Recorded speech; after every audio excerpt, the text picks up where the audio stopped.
Dalis Werk ist stets autobiografisch. Seine Bilder und Literatur machten seine Leidenschaften, seine Ängste und auch seine Weltanschauung öffentlich.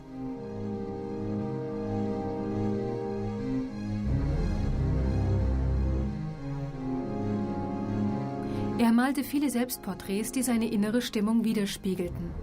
Aber das Außergewöhnlichste ist zweifelsohne der große Masturbator. Es handelt sich um eines der häufigsten Symbole seines Werkes, nach dem eines seiner berühmtesten Gemälde benannt ist. So beschreibt er es.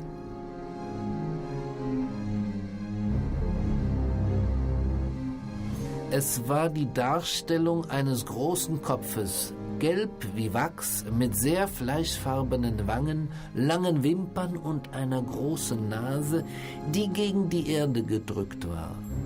Dieses Gesicht hatte keinen Mund und an seiner Stelle klebte eine riesige Heuschrecke. Der Bauch der Heuschrecke löste sich auf und war voller Ameisen.